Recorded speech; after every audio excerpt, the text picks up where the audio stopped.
njëti nuk është nevojë ta shqiptash fare. Sepse ashtu sikur njeriu pi një gotë ujë dhe gota e ujit ka një ilaç brenda që shërben kundër një sëmundje momentale që ka ai njeri, do të thotë që s'është nevojshme të bësh njëtin duke thënë unë po pi këtë ujë që ka atë ilaçin brenda në mënyrë që të shërohem. Të gjithë ti ke brenda në zemër, ai është njëti. Edhe në adhurim është njëjtë gjë. Ti derisa erdhe në këtë kohë kur thirrri muezini për namazin e drekës, ti u drejtove nga kibla mas imamit dhe tekbirin Allahu Akbar u lidhe, pse gjithë këtë veprim pse e bëre? E bëre sepse je duke falur namazin e drekës, për brenda njeriu e ka. Kjo është domethënë bërja e njëjtit si njët. Po sa i rëndësishëm është njëjti pastaj. Ose sa i rëndësishëm është qartësimi i njeriu në njëjtin e tij, ajo rëndësia vlen, me fjalë është ose më themi, rëndësia e njëjtit lidhet me vlefshmërinë e punës. Nëse nuk e bën njëjtin, nuk ka vepër. Nëse nuk e ditur se për kë po e bën atë vepër, me fjalë atë adhurim, po ashtu nuk ka vlefshmëri në atë vepër. Andaj dhe njëjti është i rëndësishëm në dy aspekte. Së pari, që ne dallojmë një adhurim nga një adhurim tjetër, jemi duke falur farze, obligime, detyra dhe jo sunete. Dhe jo jemi duke agjëruar Ramazan dhe jo një ditë që mendojmë nëse duhet ta agjërojmë. Jemi duke prerë kurban për shembull sepse është dita e Kurban Bayramit dhe është ringjallje e traditës profetike, ringjallje e rrugës që ka lënë Ibrahimi alayhi salam.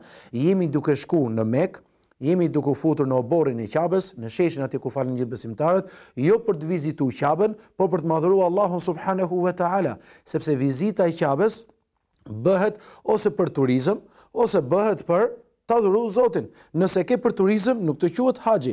Nëse ke për Zotin, të quhet adhurimi. Pra për të dalluar adhurimet nga njëra tjetra dhe zakonet nga adhurimet. Do të thonë, je duke bërë një adhurim, ndryshe nga një adhurim tjetër, apo je duke bërë një adhurim dhe jo zakon. Po ashtu është i rëndësishëm nga ana tjetër njëti që këtë adhurim jemi duke bërë për hir të Allahut subhanahu wa taala, apo kemi aty syfajsi, apo kemi domethënë interesa të ndryshme dhe nuk jemi të saktë ose më mirë themi nuk jemi të përqendruar në çështjen e sinqeritetit në atë vepër apo jo. Pra njëti me këto dy pika që faktikisht lidhen me rëndësinë e njëtit, lidhen me sinqeritetin. Kurse saktësia është diçka tjetër. Saktësia është, domethënë, suneti i pejgamberit alayhi salatu wasallam, që do thotë, nëse ti je i vendosur, ke vullnet të plot, ke dëshirë të plot, je i qartë në vetveten tënde, që një adhurim je përkushtuar Allahu subhanahu wa taala, je i qartë se çfarë po vepron, çfarë adhurimi je duke bërë. Në të njëjtën kohë je i qartë në vetveten tënde se ky adhurim është vetëm për Allahun xhelle xhelalu, ti këtu ke plotësuar të gjitha kriteret dhe kushtet e sinqeritetit. Mirë, po sinqeriteti në vetvete tani është njëra prej dy kushteve të pranimit të punës. Deri këtu arritëm në përmbushjen e një kushti. Është sinqeriteti te Allahu subhanahu wa taala për një vepër. Por kemi edhe kushtin e dytë, siç thotë Fudel ibn Iyadi dhe dietarë që vinë më pas domethënë, është kryerja sipas sunetit pejgamberit alayhi salatu wasalam, sepse profeti sallallahu alaihi wasallam thotë sallu kema ra'aytumuni usalli, faluni ashtu sikur më keni parë mua duke falur. Kur ka qenë haxh, ka thënë merrini rregullat e haxhit ashtu sikur po ja mësoj unë juve.